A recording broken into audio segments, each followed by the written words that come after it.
Please don't even call back. I don't need your love. I got my life on track.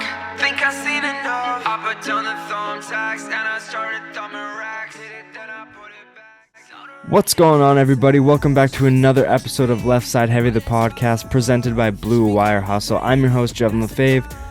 You can follow me on Instagram at Jevin.Lefebvre, on Twitter at JevinLefebvre. Find everything for the show on Instagram, Twitter, and TikTok at LeftSideHeavy_. Be sure to subscribe to the YouTube channel Left Side Heavy and ring that bell to get a notification every time we upload a video.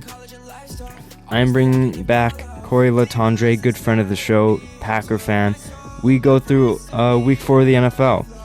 We give our quarter the way through the season thoughts, maybe a little MVP picks. We look ahead to week 5, and we also at the beginning of the show touch on a little Canucks preseason action to see how they're looking and our expectations going into the season. It is a very fun show. I enjoyed recording this episode. It's always good conversing with Cory. And be sure to leave a rating and review on Apple Podcasts. It always helps grow the show. And here is Cory Letendre. Enjoy. It's episode 61 of Left Side Heavy, the podcast presented by Blue Wire Hustle. I'm your host, Jevin Lefebvre. You can follow me on Instagram at Jevin.Lefebvre, on Twitter at JevinLefebvre. Find everything for the show on Instagram, Twitter, and TikTok at LeftSideHeavy_. Be sure to head to the YouTube, subscribe to the YouTube channel, Left Side Heavy. Ring that bell, hit that subscribe button, hit the like button. And today I'm welcoming back my guy, my one and only cheesehead, Marble Cheese. What's your favorite cheese, Cory? Honestly, marble. You nailed it. You have to go marble. It's a bit of everything. I don't like that sharp cheese, when they say Yeah. like the worse it smells, the better it tastes. I don't believe in any of that. Yeah, I don't. That's just so false. It's garbage. It's a garbage take from garbage people. Yeah, I agree. But Cory, thanks for Yes, coming sir. back, man. How you doing, Thanks buddy? for having me. Oh, duper. Had a big win for the Pack on Sunday. 3-1. Can't go wrong 3-1. there.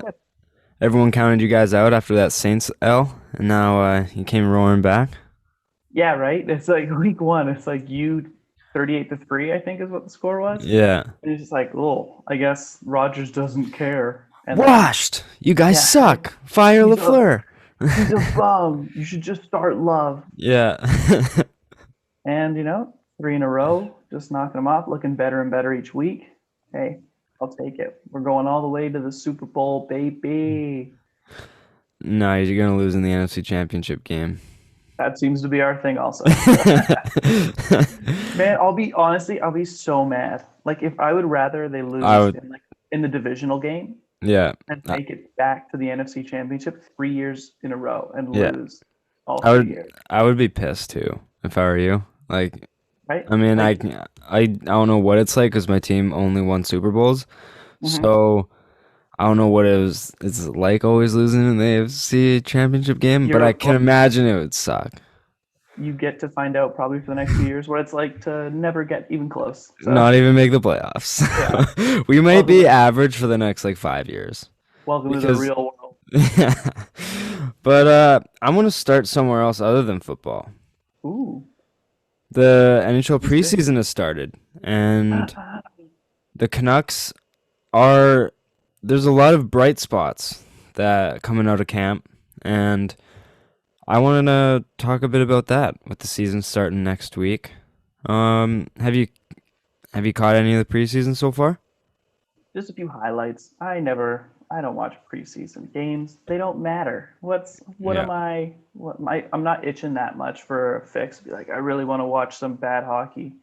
I really want to see guys who aren't putting any effort in, except for the fourth line guys fighting for a spot, trying to hit a guy extra hard, and you're like, it's the preseason. Everyone needs to calm down. We should stop this.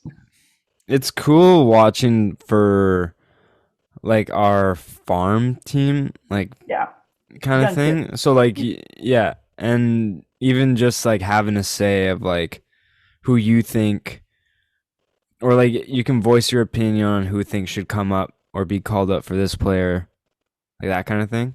But yeah, preseason doesn't necessarily matter that much. but I've heard like Lockwood's looking good. Nick Patan, he was so good in the World Juniors, but then he's been kind of a suitcase ever since he came into the NHL. But he's been looking decent Yeah, I remember him with in the Jets, preseason. right? Yeah, Jets, and then he was on the Leafs for a hot minute, and then pretty sure he was somewhere else too. But He might be a tweener forever, huh? yeah, Too good for the A, not good enough for the Chow. exactly. Perfect for the K. Yeah, right, exactly. Go play in the Swedish Elite League, man. You'll make some money. You'll marry a beautiful Swedish woman. You'll be happy. But judging off No. acquisitions and even just a rough estimate, how do you think Canucks do this year? Well, there's no way they're going to do worse than last year. Like, unless, obviously, injuries notwithstanding, Yeah, there's no way. This team's just up front, that 12, like, depends. Like, it doesn't really matter what they do with those last couple of spots, right? yeah, But just their top 9, he's looking at you like, oh, that's so much better now. If you want to keep Miller and Pedersen and Besser together, you're like, okay, fine. You want to keep the Lotta line together? Go for it. On the second line, it was always, well, who's Bo going to get saddled with? who's going to be? Like, Yeah, who's our next best? You're like Tanner Pearson. You're like, he's fine. He's not a guy that you're jazzed that he's on your second line. He's a top 9 forward. You can throw him in your top 6, but he's a middle top 6 forward. Yeah, is what he is. And if there's an injury, you can move him up for like 10 games, and you're not going to fall apart. yeah, But like to pencil him in like day one, Travis Green's like, and who do we have for the second line? Like Tanner Pearson. He's like, excellent. Yeah. Like, nobody wants that. So he'll be there probably, but maybe Hoglander, maybe Podkolzin pushes him further down because obviously Connor Garland is locked into the other spot. Yeah. Both. So you're like, you have Horvat and Garland. Garland looked great last year.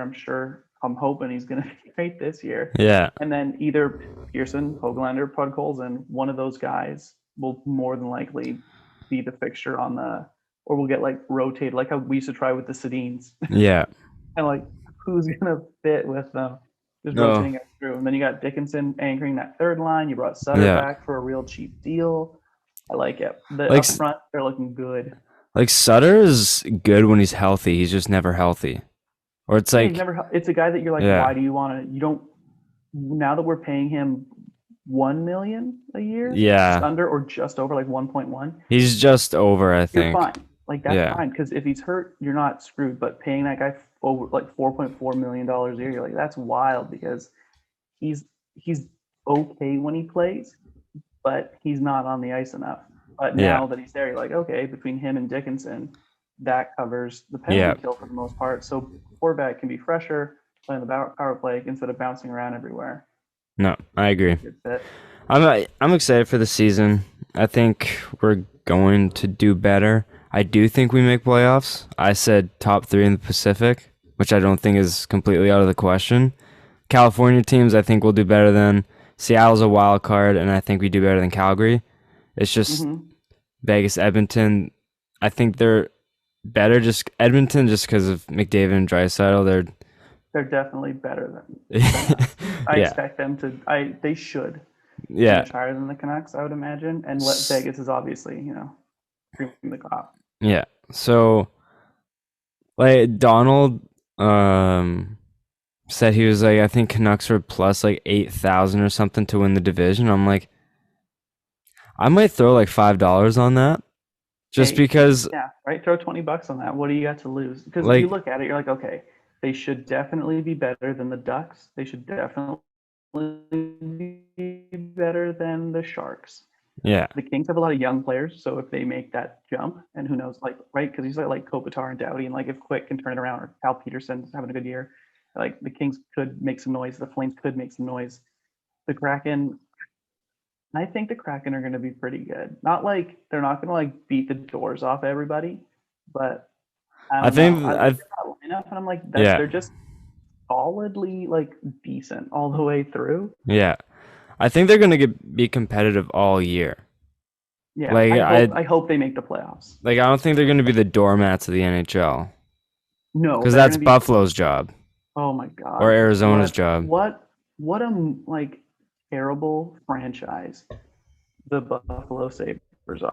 Just So There's bad. no redeeming facts about that team. Like, you get Jack Eichel, everything is advertised, and then he wants out because you can't run a franchise. You just cycle through coaches and GMs like it's nobody's business. And now he needs a surgery, and your team won't sign off on the one he wants. It's just like it's a mess. Like, the only way Buffalo's ever going to sign anybody is if they just like throw money at them. Yeah. If he, from when he got hurt or from the end of the season, one of the two, if he got the surgery he wanted, he would have been recovered by opening night. Yeah. Now he might miss the Olympics. Yeah. Right. Because and you're not going to get the return for him because Buffalo keeps holding up. They're like, nope, we want 7 first round, whatever the hell they're saying. But like, you just cut at some point.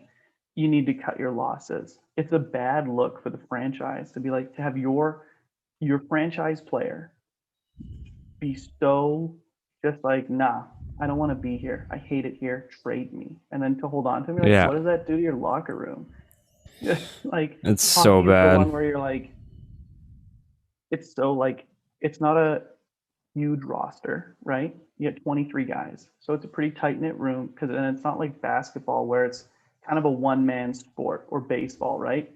If one guy's not like being great in the room, you can still make it work. Football, there's 52 guys on the, like, so many. Yeah. So like, it's unless it's like your quarterback in your hoop. Like, hockey just kind of one of those ones where they're like, no, with the brotherhood and all that stuff. And you're like, and there's your guy. You're like, you won't let him get the surgery he wants. You'd rather pump him full of painkillers and give him some garbage surgery to get him on the ice quicker. Yeah, it really doesn't make sense because, like, everything doesn't make sense to what Buffalo wants. Like, he's going to need the fusion, and then he's going to need 3 more surgeries 10 years down the road. Mm-hmm. And then he's not going to have any mobility in his neck because it's fused. Yeah. And it's a longer recovery time. Well, rather than a replacement disc surgery with shorter recovery time with a higher chance of you won't need another surgery after that unless something terribly goes wrong. This is just a lesson. The only thing that's stopping them from doing it is because a hockey player hasn't had the surgery yet. And it's like, if that's the only reason why you're not signing off on it, then you don't deserve to run a team. Old white men. They don't like change. They don't like being the first people to try something new, Jeff. We know this. They should have just taken, you know what? I'm sure that last year, when, like, we've known Eichel wanted out of Buffalo for over a year now, right? Yeah. Like, it was before last season even started. He was just playing his contract. And it's just like, there's no doubt in my mind that teams were making legitimately good offers for Jack Eichel, right? Yeah.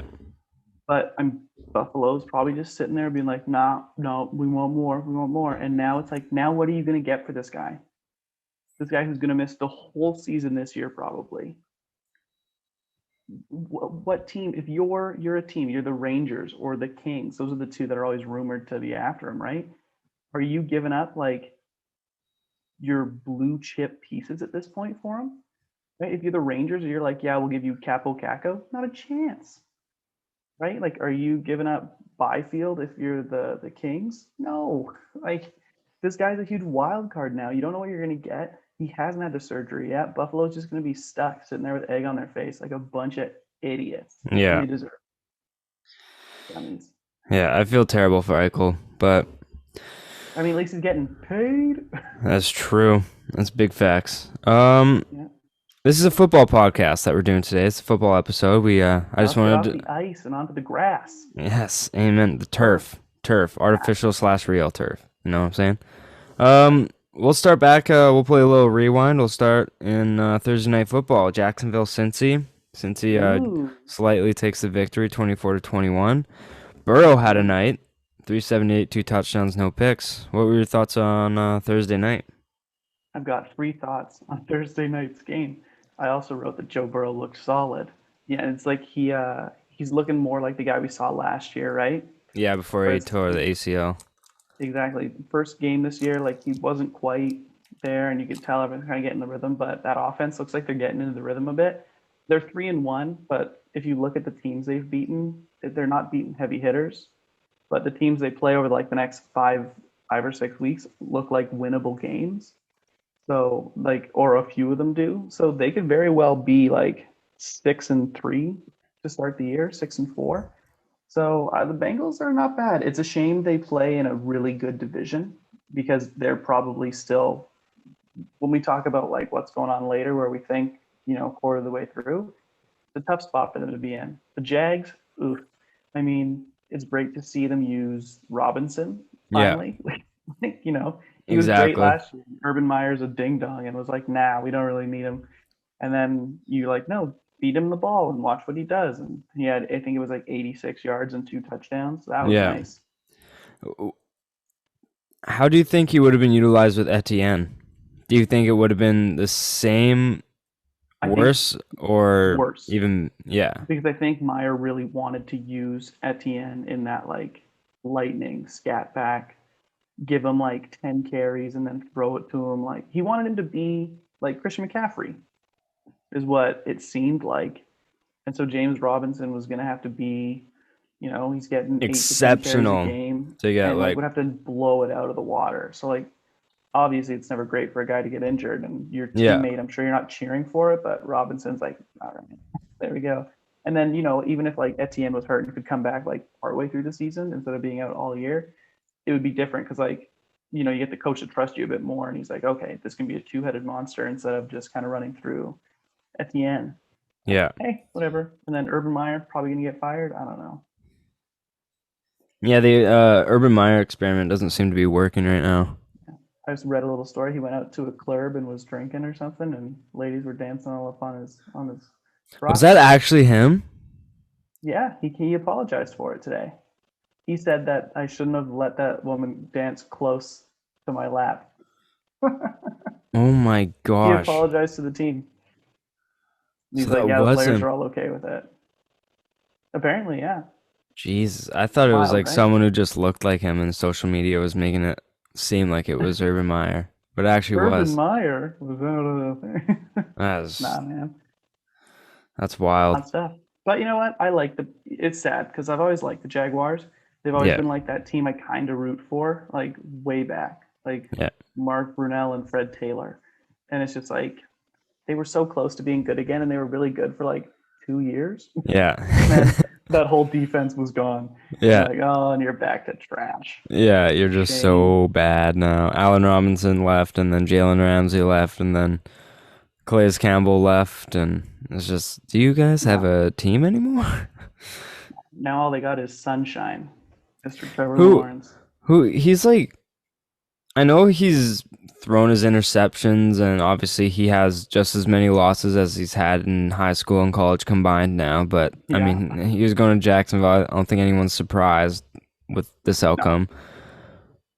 I'm happy he's like, there's games where he's actually like slinging it. Like he's trying to make plays out there because, you can try to play like the McDaniels style with Mac Jones and try to just have your quarterback gain confidence. But I mean, get your mistakes out of the way. Because if he's slinging it now, he's getting used to like what the NFL actually is like when he tries to push it downfield.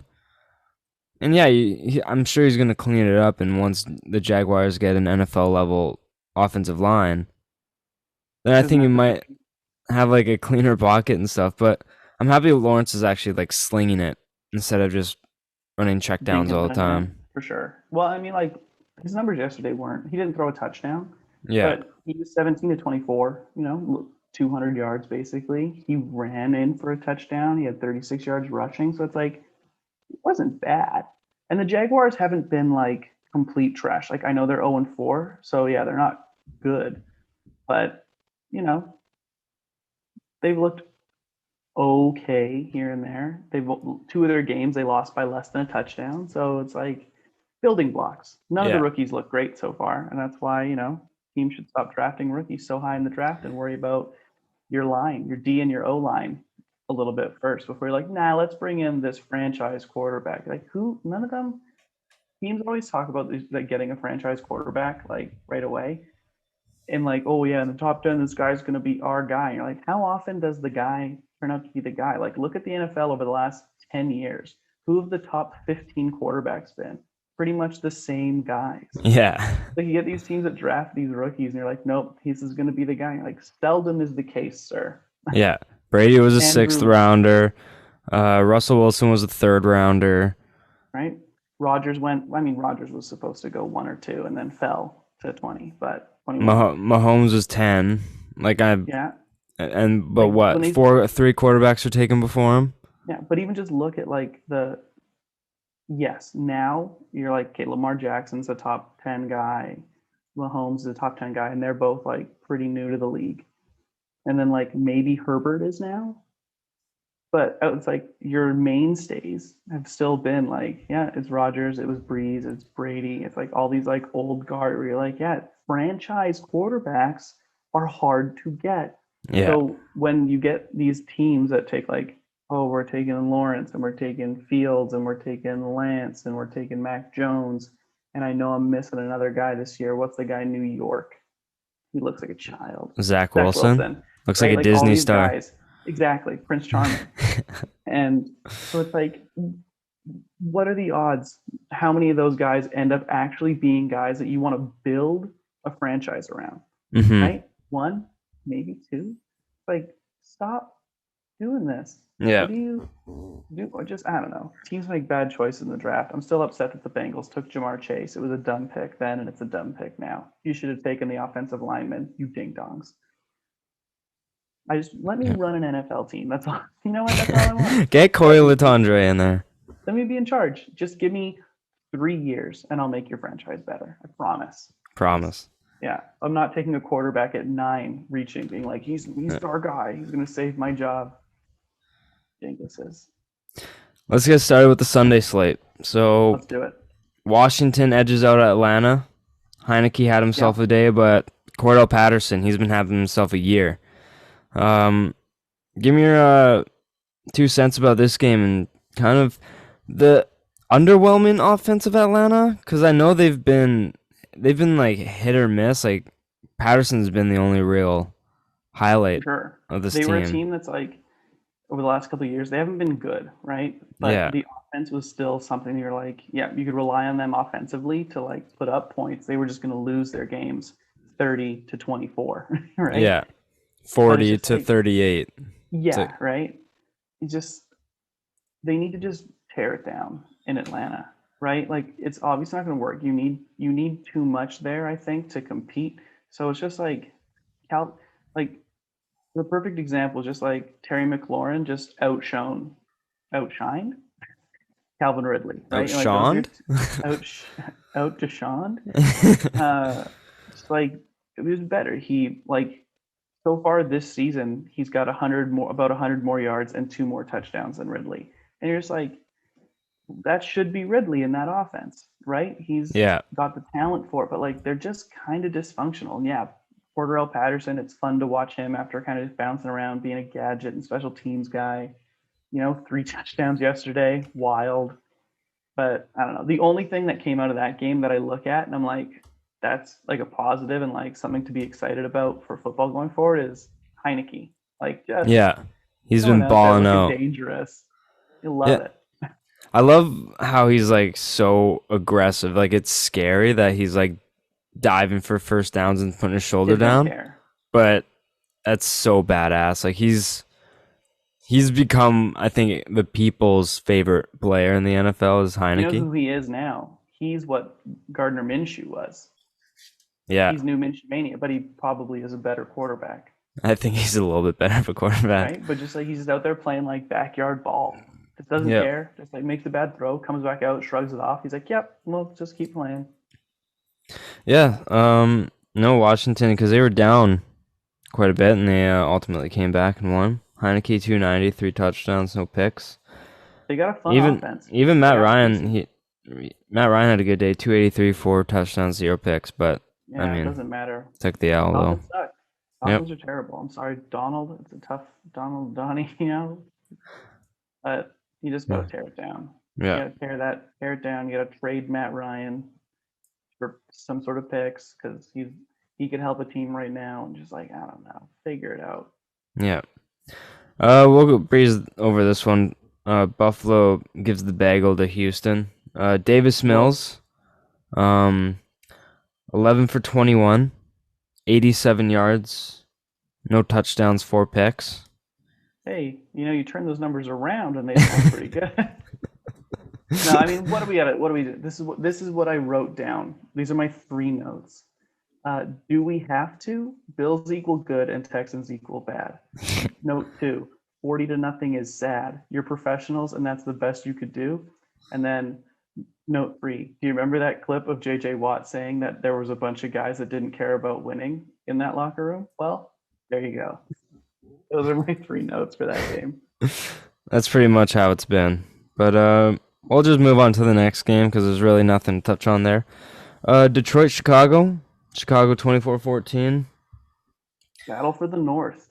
The bottom of the North, obviously. Suckers. A bunch of losers. Nerds! Fields, everyone was clamoring for him in the preseason and stuff. Not looking quite ready, Yeah. And I don't know if it's just the offense that is being fed to him is trash because, that's what it tends to be like in Chicago. It could be because Matt Nagy's Matt Nagy. Yeah, Matt Nagy kind of sucks. And I'm happy. Don't get me wrong. I don't want them to get a competent guy. But Fields is just like, it's not quite there yet. The running game looks pretty good. And obviously, I wish no ill will upon player. So hopefully Montgomery. I heard that it's not an ACL tear, which is great for the Bears. Thank God, because we've seen too many. We've seen too many of those the past couple years. The ACL tears. Exactly. We don't need another one. He's a fun guy. He's a solid running back. He's not great. He's not bad. He's just like good. Yeah, exactly. That's all I got. Dallas runs over Carolina. Their running game was. That's right. Spectacular this game. Zeke came back to life. DJ Moore teed off. He had a good game. Prescott also threw for 4 touchdowns. I think this was a good game at Carolina. They were 3-0 going into this game, obviously, which was I think they have been overachieving so far. But also best player also. But also not a lot of people were necessarily sleeping on Carolina. I've seen them get their respects coming into the season. Yeah, I mean a little bit. I don't think anyone looked at that team. I think everyone looked at the Panthers and thought you're still the 3rd best team in your division. I think people still obviously the Bucks. And then I think everyone mostly had the Saints over them. And then obviously, at the bottom of that division is the Falcons that nobody thought would be good. But it's fun to see. It's always nice to see a team that kind of was trash and struggling to start to turn the corner. And Sam Darnold, wild. 2 more rushing touchdowns, leads the league. Does he actually lead the league in rushing touchdowns? For quarterbacks. Okay, I was running backs? That's crazy. Yeah, I don't think it's a running back. I think someone's got, I think he's got, is it 6 now? He's run a touchdown in every week. It's wild.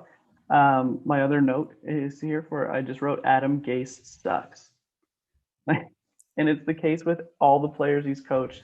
You look at Ryan Tannehill before when he was in Miami, and it's Gase goes and he's look how great he's been. You looked at Robbie Anderson that got away from him, and it's look how good. Obviously this year he has they're not throwing the ball to him. He's been bad, but just got away from Gase, had a great year. Sam Darnold, everyone's he's a bum, bad pick, he's a bust. And it's well, Gase leaves New York and Darnold goes to Carolina. And it's well, look who's actually a pretty good quarterback. Sam Darnold. The crazy thing with Darnold is that he's younger than Joe Burrow. Is he? Yeah. That's wild. I guess because Joe played 4 years in college. He played 4 or 5 years in college, red shirt, and then 4 years. Okay. And Sam was nah. Sam's still so young that, and people were calling him trash. I'm he's give him a chance. He's just had the worst coach in NFL history behind him, who's just done nothing but tear down teams that he's touched. But yeah, I was expecting him to have a much better year, but I think he's been playing a lot better than people are thinking. But one player that we can kind of give props to is Trevon Diggs for Dallas. Mm-hmm. He has like 6 interceptions now, in like Wild. 4 games, including a pick 6. Like he's been locking up guys, and Locking dudes up. yeah, he's been having at least 1 pick every game. He's done That's, exceptionally well, and he could kind of be a dark horse for Depoy. I know it's very rare that it goes to corners, but I mean, if he keeps this up, he could have like a Stephon Gilmore year, right? maybe, and I don't know. That Dallas is such a weird team, I know. right? Where you're like, they're fine. Like you look at that offense, and you're like, they're firing on all cylinders. Dak's great. The weapon, like the receivers they have, are great. Zeke's looking good. You're like, all right. They've got Schultz and Jarwin and tight end. Yeah. They're like decent. Like if that defense can just be, if they're the Average. same as like the Packers, where you're like, you just need your defense to be fine. Like you between 12th and like 16th best D in the league, and like just to keep you in games. Yeah. The turnover when you need it, and they'll be good. So we'll see if they can keep it up all year. Sorry, quick little sidebar. Yes, Sam Darnold does indeed lead the NFL in rushing touchdowns with 5. Next best is there's a 3-way tie between Zeke, James Conner, who got 2 yesterday, and Derrick Henry all have 4. So your NFL rushing touchdown leader, none other than Sam I am Arnold. That's amazing. Good for him. Good for him. Good for the Darns. You know, go Panthers. The Adam Gase effect. Get traded and then do well. Yeah, if you ever play for Adam Gase, just know the second he leaves, you're gonna have a career year. Yeah. Indy, Miami. Indianapolis went 27-17. Yeah. I didn't even write 3 notes for it because honestly, who cares about Indy or Miami? This game was so like it's just they're unless you are a Colts fan or a Dolphins fan, it's just like so inconsequential. You weren't watching this game. I wrote Mike so sick Gesicki coming alive. Finally, he's had back-to-back good weeks. Yeah, I made the mistake of because I drafted him in our redraft league, and I was like, "Yo, he's gonna do well." He got like 0 points the first week, and I'm like, and then practically 0 points week 2. No, I picked up Gerald Everett, right? Just to have like a 2 tight end, like at least one on my bench, right? And I'm like, next week's matchup isn't looking great for Gesicki, but Gerald Everett, it seems like he got a lot of targets week 1, so I'll pick him up. See how he does start, and he has a favorable matchup. He got 1 target for 3 yards. Nailed it. Gesicki gets 9 points, and I'm like, awesome. Love that. Welcome to playing a tight end who's not a top 5 tight end. I don't like Gesicki. The following week, I pick up Jared Cook, and I'm like, he's been utilized the first 2 weeks.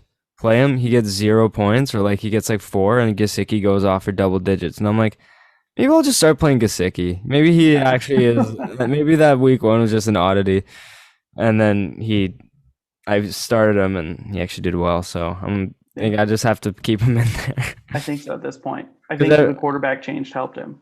Yeah. Brissett's like, I'm checking down to the tight end. Safety blanket. Let's go. I know, but I was like so high on him going into the season. I was like, yo, he could be for sure tight end 5, easy. Top 5 tight end. Like he's an athletic freak. And you look at the athletic tight ends: Kelsey, Waller, Noah Fant, like Hawkinson. They're doing well, so maybe Gesicki can have that type of year. And he's actually been decent the rest of the way. Yeah, he's been decent so far. My other note for that game, by the way, is Indy should beat Miami, and they did. But does anyone care? That's what we got. Yeah. That's a skip. Like you're looking at you pull up DAZN or DAZN, whatever you want to call it, right? And you're like, which game do I want to check in on? And you scroll and you see Colts Dolphins. Are you clicking on that game unless you have players on your fantasy team that are playing in that game? Are you even is any part of you going to watch that? I'm breezing over it. There's nothing. There's no star power on those teams. Who are you tuning in to watch? You want to watch Carson Wentz throw the ball to Zach Pascal? Not really.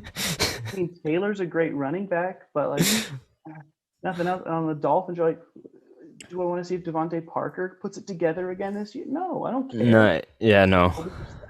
It's just like Myles Gaskin, who like I looked at like the rushing totals for the Dolphins. It was terrible. Just like each running back had 2 carries. Like, what are you doing?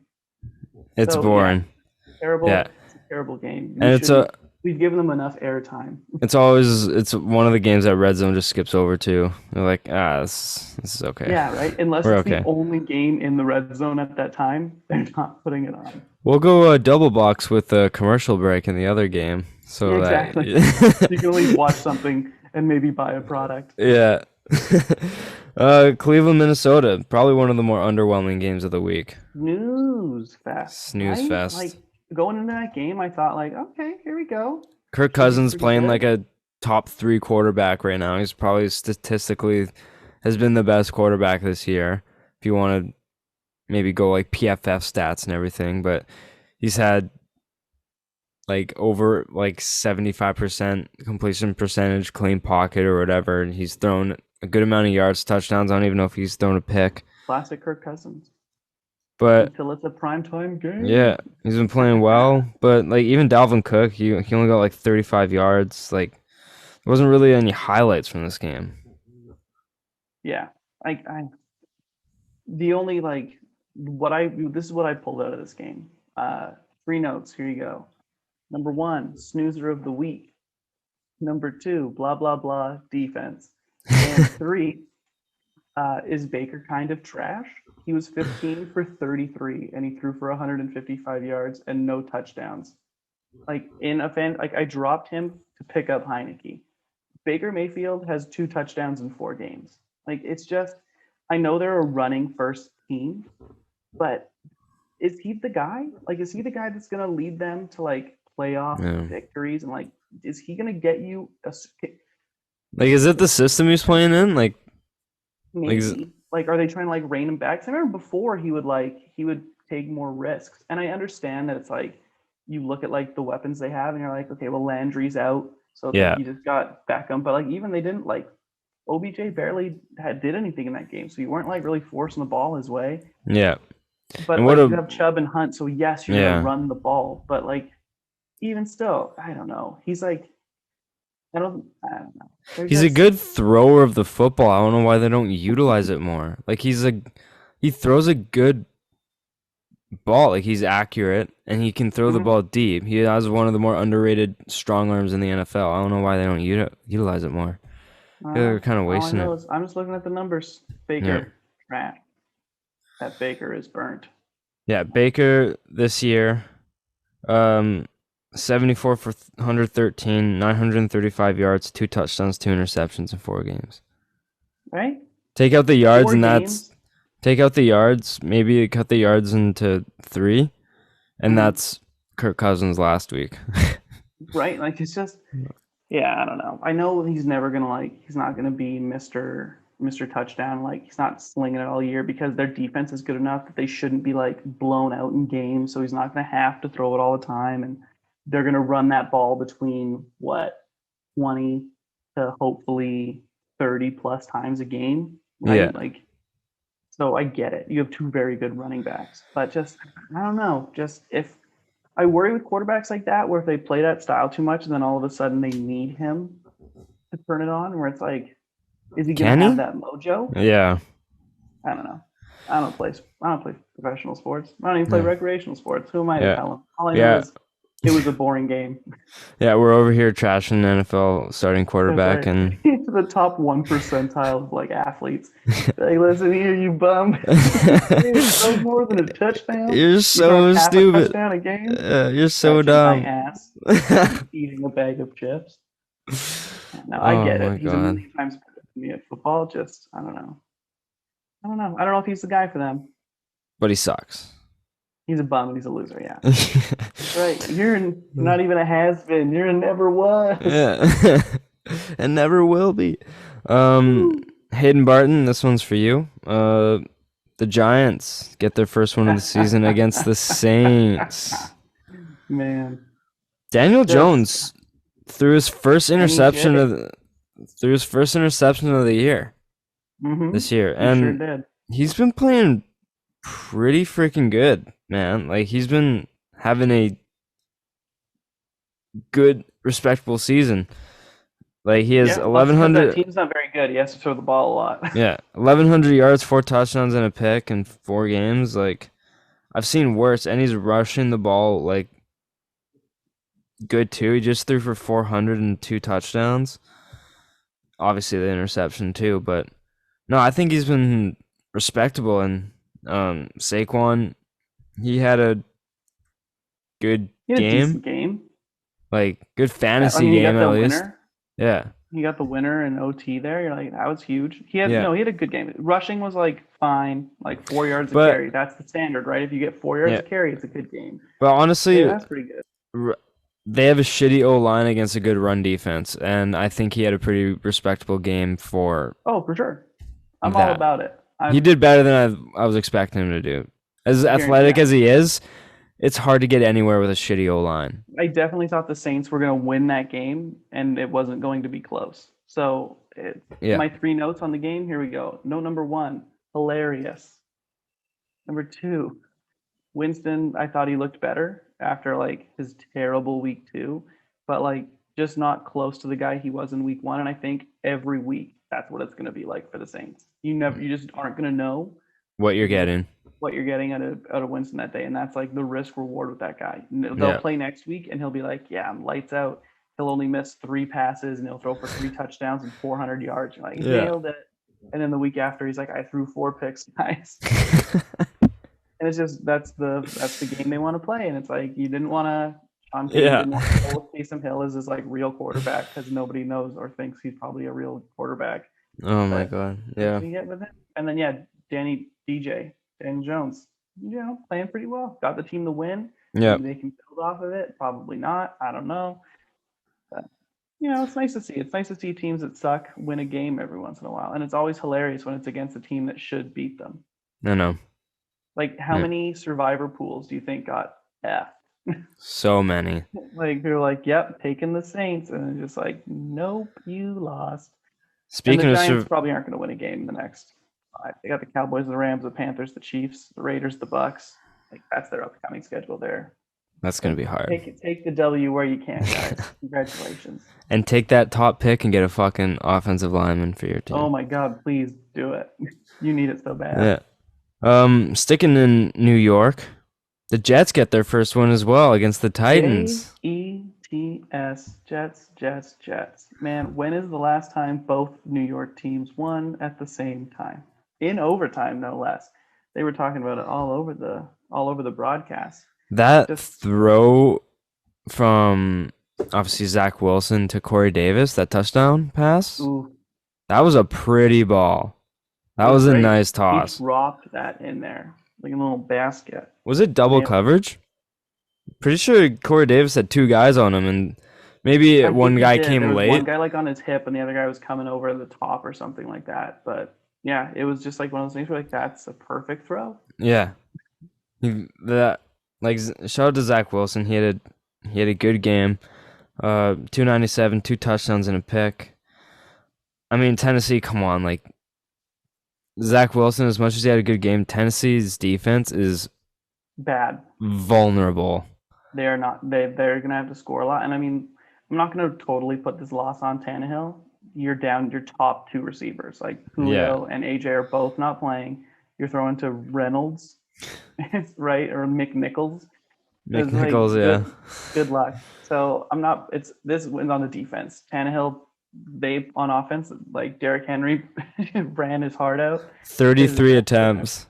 He rushed like just 33 times. So many times. And so it's like Titans. I think the Titans are a pretender. No team, like their offense isn't good enough to just blow teams out of the water, right? So their defense needs to be like at least okay. And if they're just like the Jets are bad, they're a bad team. They're one of the worst 3 or 4 teams in the NFL. And you lose like that. But hey, you know what? Titans could come back next week. Titans are like a worse Cowboys. Top heavy offense. Run the ball more though. Yeah. You know, more like they're a worse Browns team. Yes. Their defense is worse than the Browns, and then you look at the run game, you're like, yeah, Henry or Chubb and Hunt. You're like, I'll take Chubb and Hunt over just Henry.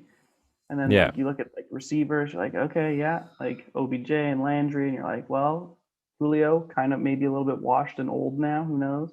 AJ Brown, younger guy, just like they're that team who just like they're the Browns if they could perform better. Yeah. Exactly. But hey, you know what was nice? Corey Davis with a revenge game. Yeah, I Tennessee didn't sat want him him. anymore. Ended up in New York, 111 yards and a touchdown. Never underestimate a guy playing his old team. Yeah. Go Corey. Team Corey. Team Cory. I'm Corey. He's Corey. It's kind of like I also. Spelled had different though, 111 so it yards. doesn't count. True. Just, well, the people that are listening might not know that, so you ruined it. I did. You ruined it. They thought Well- I was Corey Davis. Well, just because I'm not a part of it, I had to ruin it. So like, if I'm Just not 'cause happy, there's no Jevons in the league. is There might be like a Javon. I'm pretty sure there's like a Javon somewhere. But Definitely. out there. Somewhere in the NFL is a Javon. And there definitely is. There definitely is. Javonte Williams. That's close. No, that doesn't count. That's close though. It's like Corey with an E. It's close. Let's see, Jevin NFL. Has to be someone. Jevin Holland. Pretty sure he's on Patriots. Oh, there you go. I think. You just made your favorite team. Congratulations. Oh, he's from Coquitlam. What do you? What about? There you go. He's Is he one of the guys in that commercial about like the three with Canadian with players? Chase Claypool and Chuba. And Chuba Hubbard. Chuba and Chuba Hubbard. Chuba Bubba. Yeah, Chuba Bubba Hubba. But he's you go. on he's on Miami. Gross. But hey, you know what? He gets to live in Miami. That's fun. yeah. No, yeah, he's a rookie this year. I've seen Ballers. It looks like a great time in Miami. Yeah, he's a rookie. Like safety. There you go. Rookie safety. That's you. I'm a receiver. You're a safety. We're natural enemies. We're at odds. I like it. Yeah. Oh, I'd lock you. Maybe. Chiefs I'd Eagles. let ya. Chiefs bounce back and get a win. Tyreek Hill Big win. dunked on everyone. Embarrassing. Clyde Embarrassing. broke 100 yards for the second straight week, and Patty Huge for Mahomes threw 5 touchdowns. That's right. Rounding out into form. That's one of my notes. So 3 notes I wrote. Here's my 3 notes. Here you go. You ready? Patrick Mahomes rounding out into form. 5 touchdowns. And like people were talking like, oh, is he okay this year? Oh, what's gonna happen? Oh, better. It's like, he's fine. Everything's gonna be fine. Here's a fun fact. Note number 2. The Philadelphia Eagles have run the ball with a running back 14 times in the last 2 weeks combined. What a bunch of tools. In what world do you think you're going to win a football game by running the ball 14 times over 2 games with your running backs? I'm not saying total because Hurts runs a decent amount. Yeah. But not all of those are designed runs. So You it's can- like that's him taking yeah. off and like, okay. But what are you doing? Like last week I thought like, okay, maybe it's just an anomaly. Like they ran the ball altogether like 6 or 7 times. Or They were kind of behind the whole game, so they were trying to throw themselves. Like Yeah. if you're behind and it's the first quarter and you're like you get down 10-0, you're like, no, we have to throw every down. Well, the team playing you is just going to be like, well, I guess we're only going to rush 4 guys every down and never blitz. Yeah. Good luck. There's 7 of us back here to stop your 4 receivers. It's dumb. You will never ever win. And then they did it again this week, and you're like, what are you doing? And because Miles Sanders and Gainwell are pretty good running backs, so it's not like you're back there with trash. You didn't lose your number 1 guy. Exactly. You're not the Baltimore Ravens who still insist on running the ball. You lose like your top 3 guys. Yeah. Like no, Philadelphia deserves to lose every single game this season when you're going to play that kind of garbage football. What like? I know you were down to the Chiefs and they kept scoring, but like, do you think you're just going to keep up by airing it out? Like, obviously you're not. You're dumb. And running backs, like they have to get in a groove. If they're just like you need a rhythm. them. You have to keep the wheels in motion. Like, No, yeah, it here, doesn't make just sense. pass protect for the next 7 downs. Okay, here we go. Do I get to Yeah, run the ball? Miles Maybe if I Sanders. throw it to you. Yeah, just bite the knees every time. Yeah. And he's By the like, way, we're not really throwing the ball to you either because we're trying to throw it 8 yards downfield every time. You're like, I don't understand. Just this is why it's no. The Eagles, I hope you come in last place in your weird division. Jalen Hurts, 32-48, 387 yards and 2 touchdowns. I like Jalen Hurts. Yeah. I think he's... Did you see that touchdown that got called back that he threw to Devontae Smith? No. He was running out to the left, and then he started like backpedaling, and then he like threw it like almost Just, like kind of like that. Leg, yeah. And it's went like 40 yards to the corner of the end zone and dropped it right in Devontae Smith's dropped it right in the bucket. Yeah, but holding or something, call it back. It like he ran just out of bounds and then came back in, and it was like illegal touching on Devontae Smith. But it was a bummer. dime. It was a dime. And I'm like, yo, he could be like the guy, not just like a placeholder. Yeah. Like look at the offense in Philly. Like their line's not great, but like quarterback Hurts, I think he's good. Sanders and Gainwell, solid running backs. Good committee. You got Devontae, you got Rager, like Zach Ertz is still there. You've got Dallas Goedert. You're like, you've got the pieces on offense to like make that offense work. But if you run the ball with your top running back 3 times, you deserve to lose every game you do that. Yeah. It's the poor play calling. Because even if you're like, oh, we fell into a hole early, it's like, well, how many possessions did you have before you were down 10 or 14 nothing? Right? Like I agree. Possessions. So in those 2 possessions, did you just go like run the ball once, throw, we're out of plays, and then next possession like run, throw, out, like, and then the rest of the game, it's like, now we're not running the ball. You just like for the last half of the game, you're like, now every play's a throw. We're passing every down. We have a chance to come back. Like, no, you don't. It's dumb. It's not how it works. Yeah, my last word for that game is Gordon coming soon. Because Mecole Hardman has shown that he sucks and that they don't use him well. I don't think he must be a bad route runner or doesn't know the playbook because they only use him on like end arounds. Yeah. And then like Demarcus Robinson's very mediocre.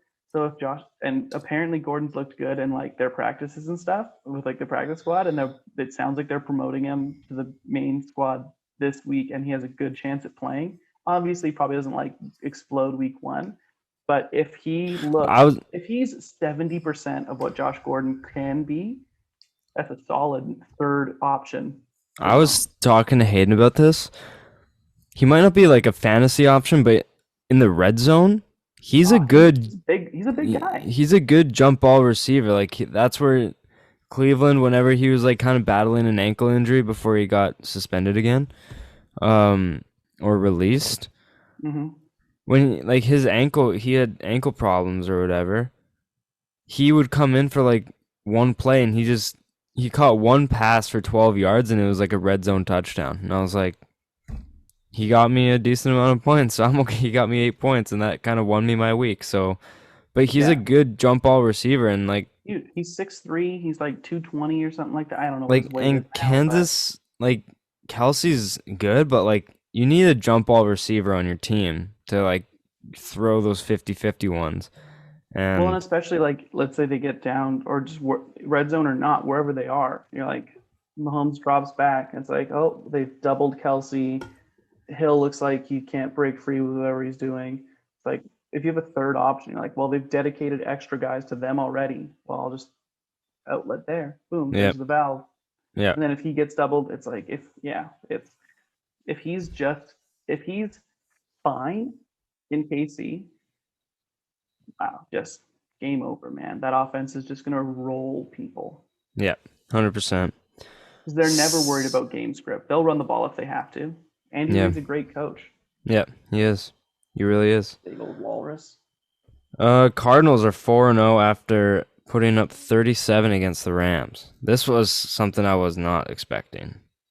That was my first note. Did not see that coming. Kyler Murray, 268. A little dynamo. Yeah. 268, 2 touchdowns, nothing crazy. Chase Edmonds is good on the ground. Like we said earlier, Connor got 2 touchdowns. Jimmy Kana. AJ Green, Nice to see him get a touchdown. 67 yards in a tutty. Like, Arizona came to play, and against who I think is the best team in football, this is a statement Rams game. looked good against the Bucks, and then they come into this one, and you're like, well, did the Rams just not play up to how they played last week? Yeah. Are the Cards that much better than the Rams? I don't know. Are the Cards like for real this year? Or is this their defense is what kind of impressed me more so far this year? You looked at offense, you knew okay, they should be able to roll pretty well, but hey, if they can keep this up, just like is that the NFC West is the best division, right? Like the most competitive. Yeah, I think it's undisputed. Some people say the AFC North with like Pittsburgh, Cleveland, Baltimore. Yeah, but the Bengals just aren't there yet. Where I look at like every team in okay, the Hawks are good, the Niners are good, the Rams are good, the Cardinals are good. Those teams are gonna. For Cardinals to be considered like the outlier in that division, that's a good division. The problem with that division, and what sucks for them, is that all those teams are good. So I don't think any of those teams is going to get the bye. Because they all have to play each other twice. So it's like, what, are you going to clean sweep your division? Probably not. Yeah. At best, you're hoping to like clean sweep one team and split with the other teams. And that's just in your own division. So you're like, I'm already going to lose at least 2 games probably there. It'll be tough for one of those teams, I think, to walk out and like get that first round bye. Whereas like you're the Bucks and you're like, my division's kind of sucked still. Yeah. No, 100%. Kyler Murray. To me, he's my front runner for MVP. MVP? Yeah, I think that's fair so far. Obviously Patrick Mahomes is never out of the question, but Josh Allen's definitely up there. Mm-hmm. You know, my boy Aaron could do it again. Aaron, of course. Matty Stafford has been good too. So. There's always going to be a few guys in the mix, especially this early. Where do you rank Kyler Murray in the NFL amongst quarterbacks? Like Top 10? Move for a franchise, or like I need to win a game? We'll do both. Franchise, like building a franchise around Kyler Murray. Starting today. Yeah. Where do you rank them? The only quarterbacks that I would take over Kyler Murray right now is Mahomes. Because he's like, so you're looking at like the young guys, right? So like all the old guys. Not even. That's just the starting quarterbacks in the NFL right now. Mm-hmm. Where do you rank Kyler Murray? Without like looking at a list of names, I'm gonna put him probably like 7 or 8. Just like thinking. He hasn't shown me enough yet for me to be like, oh, number 3. No, I definitely think he's top 10. I think he's outside the top 5. So I think between 5 and 10 is fair, because I still think Mahomes, Brady, Rodgers. Still better. It's 3 right there. And that's not even, without like looking at a list. There's Josh Allen. Yeah, I would take him still. There's Russell Wilson. Taking Russ. There's Matt Stafford. I would take Kyler Murray over Matt Stafford. Matt Stafford's never won a playoff game. Dak Prescott. I would take Dak. Who else is there? I mean, when he's playing, do we count Deshaun Watson? Because if we're counting him, I would take him as a quarterback. Yeah. I mean, Deshaun Watson. He might never play again. Yeah. Daniel Jones. Daniel Jones. Nah. No, I'm kidding. I would rather have Tyler. Mac Jones. Oh, you forgot Lamar Jackson. That's what we forgot. I rank Kyler. I'd rank Kyler above Lamar. That's fair. And by the end of this season, I'll maybe change my tune. But like right now, give me Lamar. I think Kyler can do everything Lamar can and better. I think Lamar's a better pure runner. Yeah, I still think they can gain the same amount of yards in the end. Maybe it'll just take Kyler a few more. Instead of 13 to get 100, it might take 18 to 20 to get 100. He just doesn't break out as much. But I think throwing to the football, I think Kyler's better. Yeah, I'm not going to sit here and like split hairs and say I think Lamar is like a way better passer. I will say Look at who Kyler Murray gets to throw the ball to. Good point.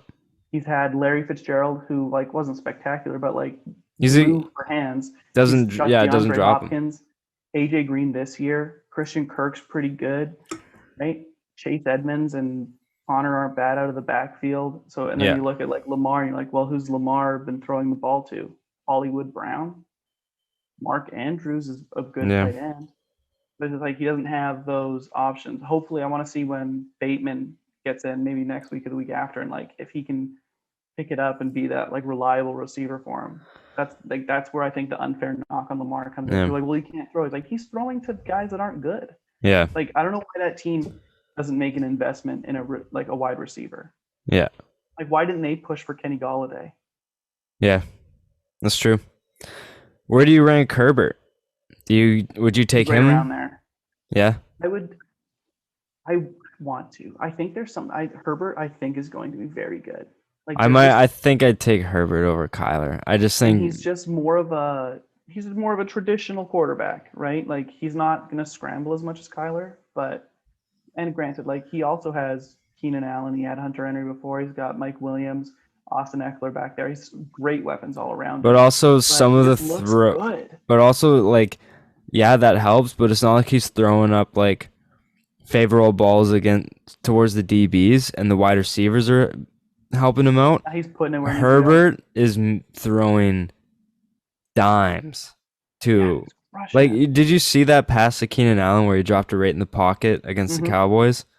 It was like basic. He had to fit it in this like 5x5 hole to Keenan Allen. He dropped it just out of the reach of Diggs, and he threw it from the opposite hash mark cross field. So it was like a 60-yard toss. Yeah, he's real good. Last year, like I was watching him, you're like, yeah, I think he's going to be it. And you're like, well, let's see how he does next year. Guys get to film on you and they watch some tape, but so far so good. I think, the Chargers are a team to watch out for. Yeah. Let's get back on track here. Seahawks 49ers.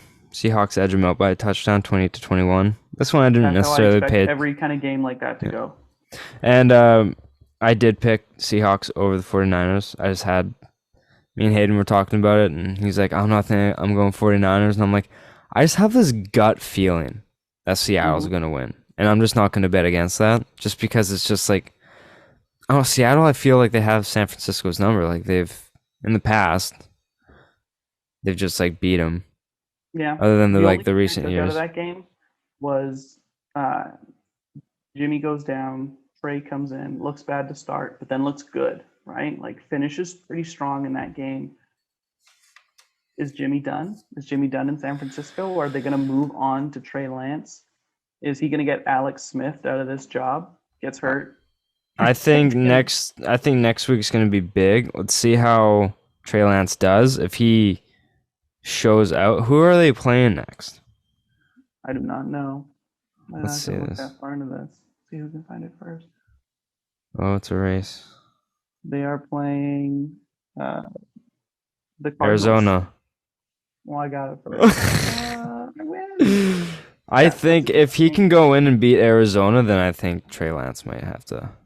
Right? Even if they don't win, but he looks good, right? Yeah. If Trey Lance goes out there and he runs 6 or 7 times for like 40-something yards, and then he throws and he gets like 200 plus yards and like 2 or 3 touchdowns, no picks, it's like, are you going to go back?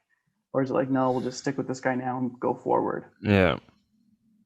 Because Jimmy Garoppolo's a guy, he's not a franchise quarterback. We've figured he's not. He's a guy who, he's a perfect kind of quarterback to have when you have a young quarterback where you're like, well, if you can beat Jimmy out for the job, then it's yours. Yeah. Right? For sure. That's a tough division. All the games I feel like are going to be like that. The Niners will beat them the next time, and then the Rams will beat the Seahawks, and the Cardinals will lose to the Seahawks, and the Niners will beat the Rams, and then it's going to be like that all year, I think, for them. This division is so good. Yeah, it's the worst division to like try and bet on. It's so. I never want to touch any of those games. To be second in your division and you're 3-1 for the Rams, it's like, bro. Yeah, come on, why aren't we first? And then like you're last in your 500, like you're 2-2. Yeah, you're It's like, well, we got some climbing to do. It's like, damn it. Ravens Broncos. I think this was the biggest game for Denver this year. Mind you, Teddy got hurt, and he's been actually playing pretty good this year. You know what that means, right? Bye-bye Broncos. Drew Lock sucks. So if Teddy's out for an extended amount of time here, I don't know what the injury was. I just know he got hurt. But concussion, I think. Oh, well, maybe he'll be back next week then. But without, like, Teddy's not great, but he's very steady. He's steady Teddy. Yeah. But, like, Drew Lock's not good.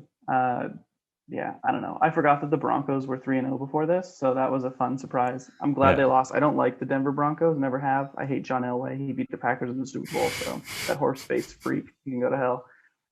Also, fun fact, who would have thought that a raven could beat a horse?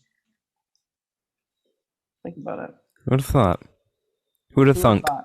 Like, there's a raven flying around. You got a bronco running, and raven, it wins. That's what I took away from that game. I expected the Broncos to lose that game, and they did lose that game. So they did lose that game. And yeah, we were just talking about him. He threw for 300 yards. He had a good game. Yeah. 300 yards and a touchdown. He was the MVP before, man.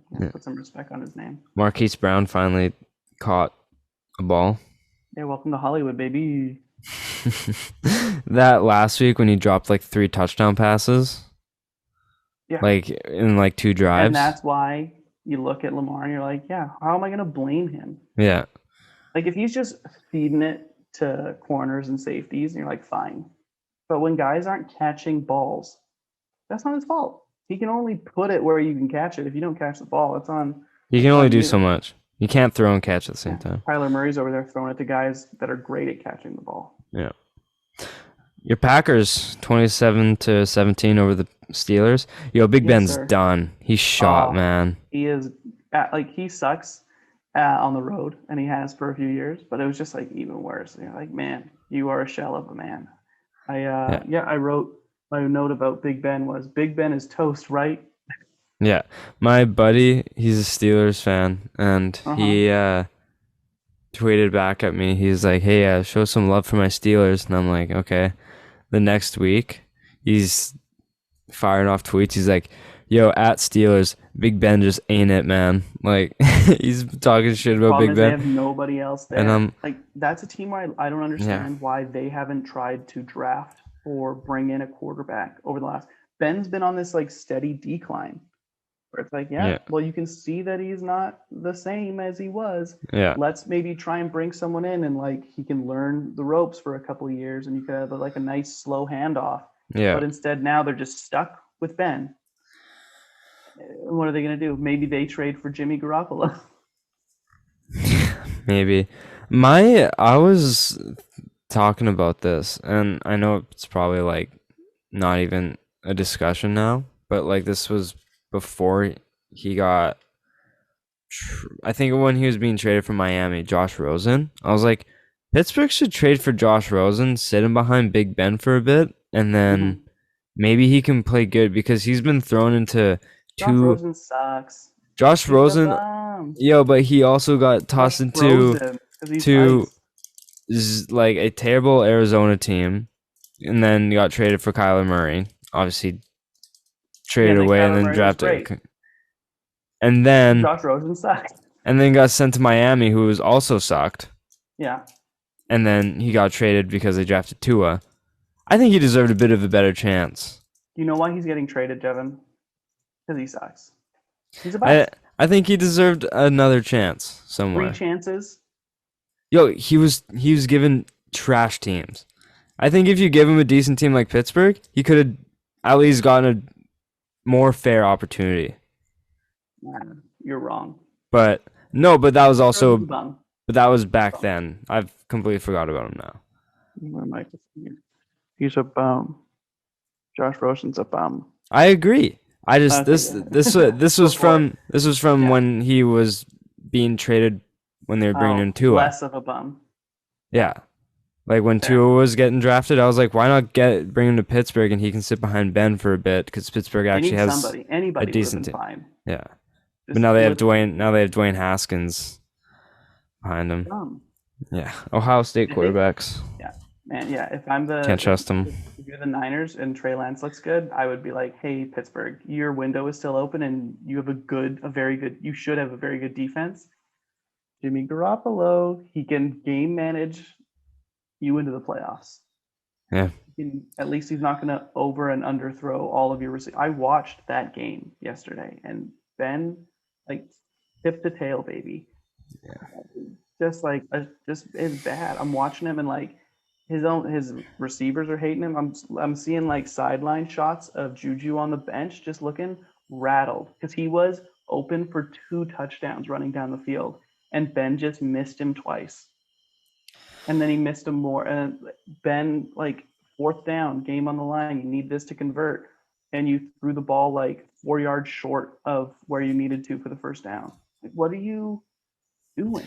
I know. He's lost it. He's toast. Yeah. Tonight's game, we're recording on Monday, LA versus Vegas.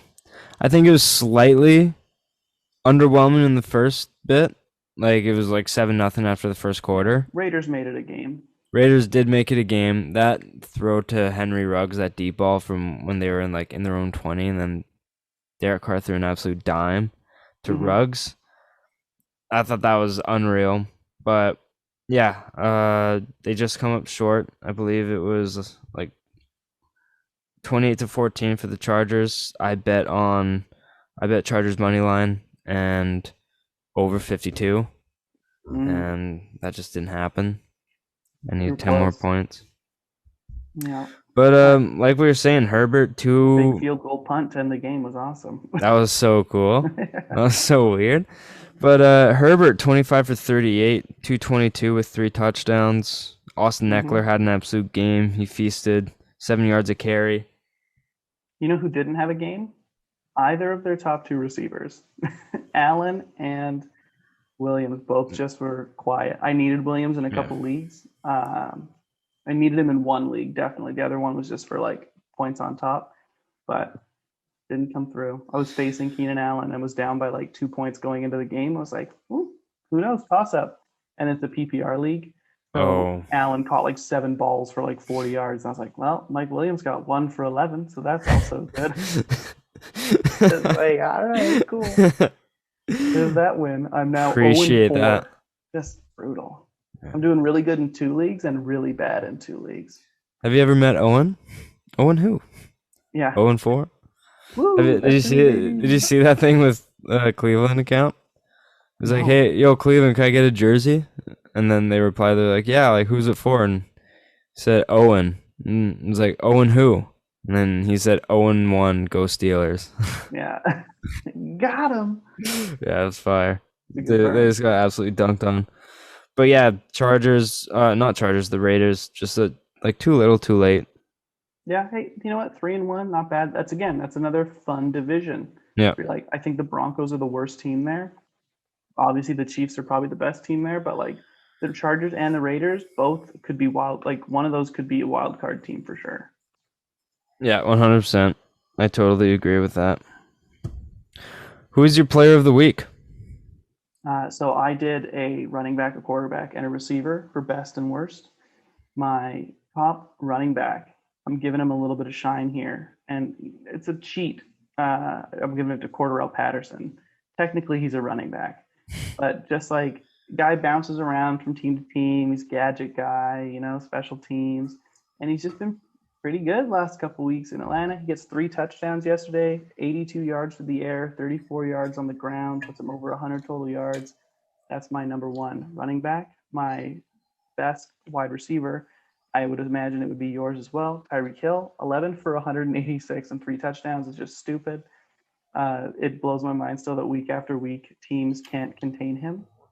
It's just like, how does this guy just run free through a field? It's just like, guys like, it's fine. I was listening to a podcast and he was like, yeah, I think I know how to stop the Chiefs. Just like triple team Tyreek and Kelsey and then just like forget about the rest. And I was like, I feel like Tyreek Hill can just run faster than everyone and then he'll still play him at 3 levels. So it's like you play a guy man on him and you play like an over the top safety that plays like 5-10 yards back. And then you have another guy just at the top, like waiting to see where he has to go. And then you double Kelsey. That's 5 out of your 11. You rush 4, so that gives you 9, and then there's 2 other players to just like play zone and be like, well, I guess you're gonna have to beat us with Robinson. Or Clyde's gonna have a Hardman. good run. And then my quarterback, I gave it to Patrick Mahomes. He threw 5 touchdowns. I don't think I could give it to anyone else. He was 24 for 30. That's very good. 278 yards, also real good. Yeah, those are my best. 2 Chiefs and a Falcon. Yeah, I just did one, and I think Hill was my player of the week. Fair. I knew I would get it snapped in there somewhere. Now it'll be interesting in the worst players of the week, because I also went running back, quarterback, wide receiver, and I'm going to see if one of the guys I picked is the one guy you picked. I think it will, because I was gonna put a player here, but I Did you put a think whole team? no, I was gonna. I just didn't. I stopped my sentence. I put a player here, but it wasn't really disappointing because the expectations weren't there. So he's not You really picked a bad player, and then we're upset that he played bad. like it was. So I just wrote it down. I was like, this isn't really a disappointing player because he's not. I didn't expect him to do good. So it's like he's Well, not. I don't know if I'm going to guess it then. No, but I wrote 2 players here, so that was like the one I Oh. actually have is a disappointing player. 1 and But 1. but then the second one was like, this is just a bad player who played bad, so it just makes sense. Fair. Okay, here we go. Wide receiver. He caught 2 balls for 13 yards. CD Lamb. Yeah, Just like, what is that? And Dallas put up points. You would think he caught a few balls.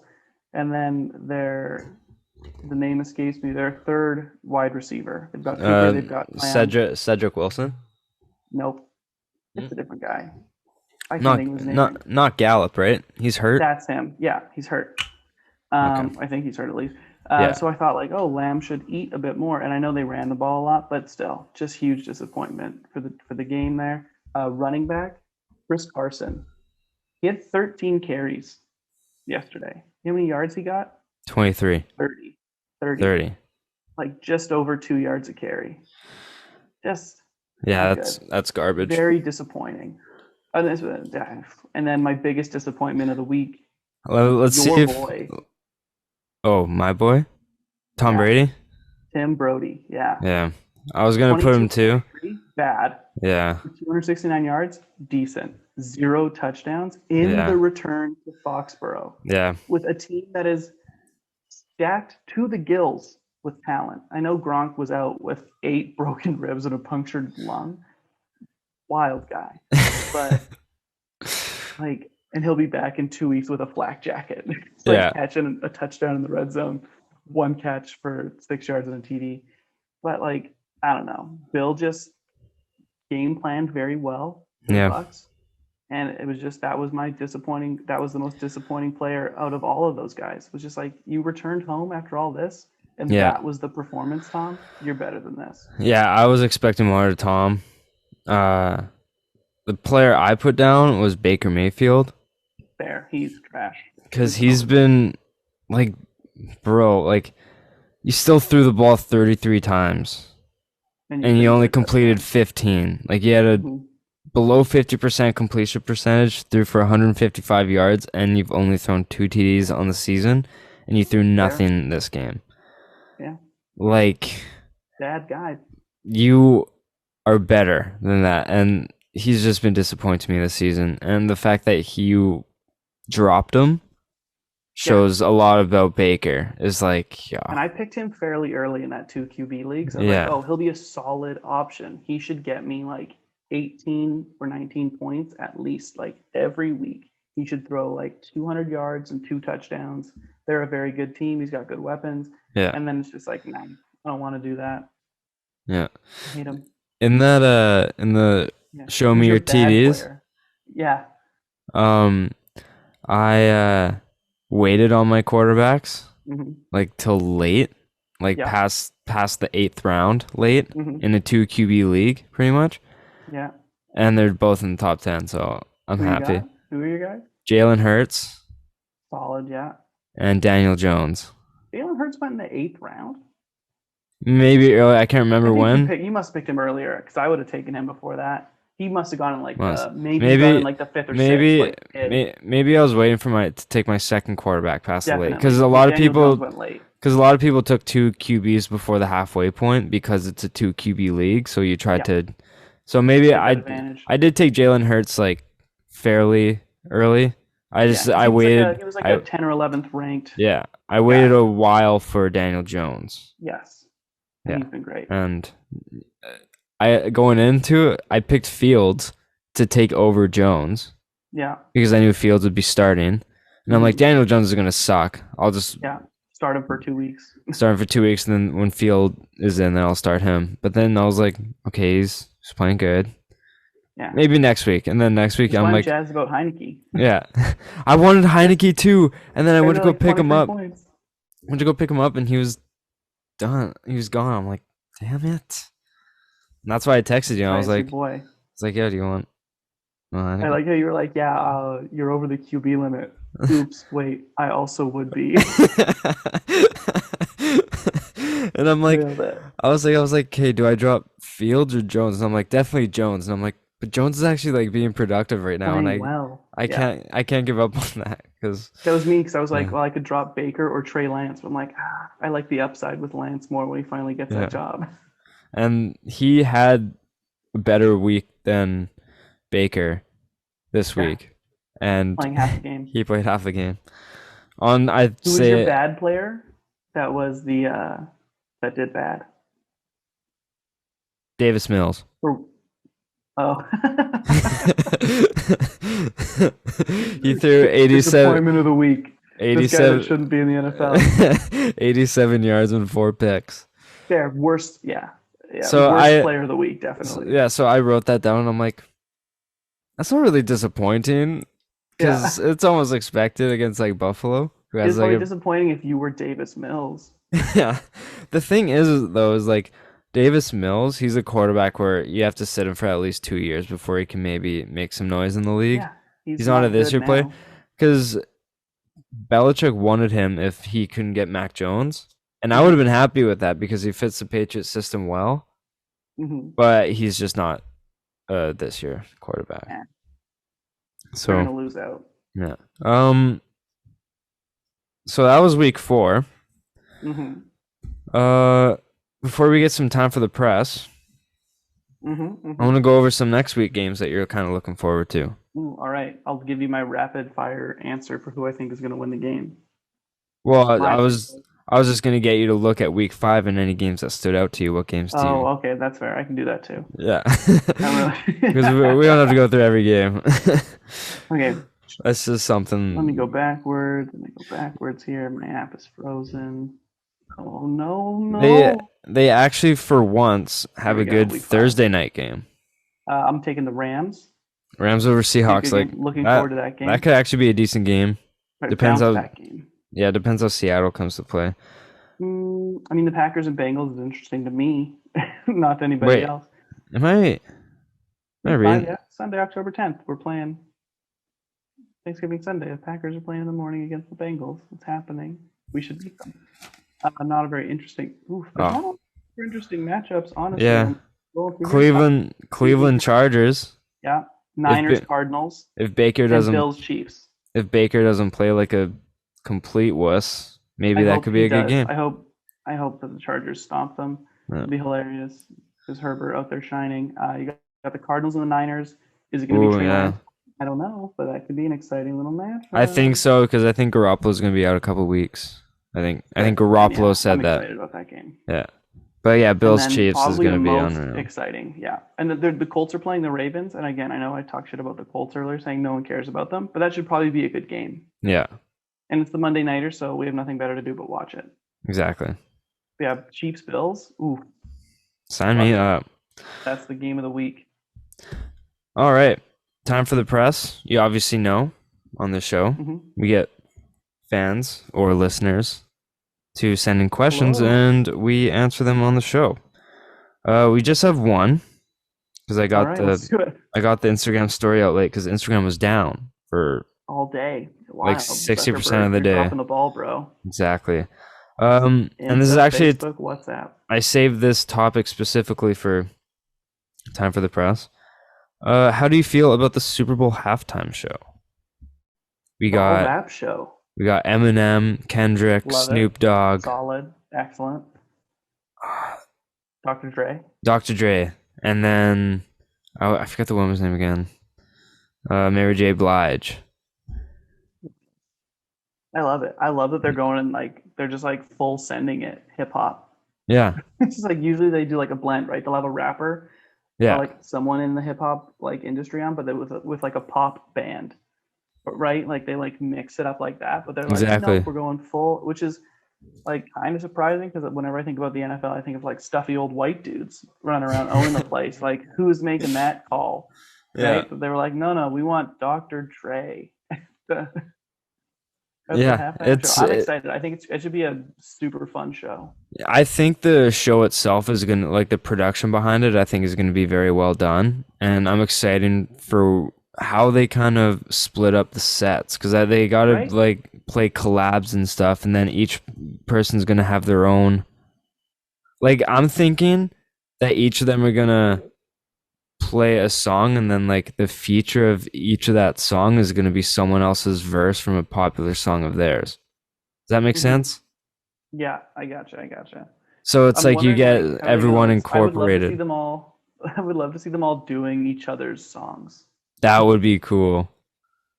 right? Uh, Like Eminem's doing a Kendrick song, Kendrick's doing a Dre song, Dre's doing a Snoop song, and they just like bounce it all around or like just come out. Yeah, it'll be cool to see what they do yeah, to I'm mix it up. interested in it. I'm interested in it. Um, Corey, this was a super fun show as always. Excellent. Before I send it over to you to plug your stuff, I want to bring up something that you and a good friend of the show, Carrie Brett, have started. Snacktastic Voyage. You started your own little snack podcast, and I'll let you explain it because I think this is a very cool idea. Thank you very much. Well, every week we're dropping a new episode on Friday nights usually, and the pod's all about just two guys who love to stuff their faces full of tasty treats, and we talk about them. And I mean, sometimes we're doing a snack bracket. We're trying to get to see which is the best one. Sometimes we're doing straight up rankings. Sometimes we're talking about the history of your favorite snacks and some fun facts about them along the way.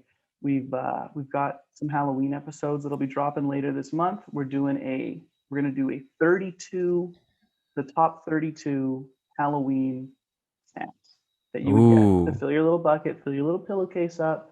We're gonna go through, and it'll be a two-parter because 32 is a lot to go through in a 20 to 30-minute episode. So we're gonna hammer that home. We're gonna end up with what we think is the ultimate Halloween candy. And this week we're gonna be dropping a special Thanksgiving episode. Thanksgiving weekend this weekend, so we're gonna be ooh. doing a Canadian Thanksgiving, because maybe some U.S. listeners are confused. that's true. Up here in Canada, we do our Thanksgiving At in a October normal instead of November. at a normal time of the year. Yeah, theirs is too close to Christmas. What are you Yeah. doing? Split your holidays up, guys. But we're talking about what I think what we're gonna do is how you get those. You'll see the pictures go out on Twitter or Instagram, and it's like the tiered value, and you're like, build your best team for Oh, $15. yeah.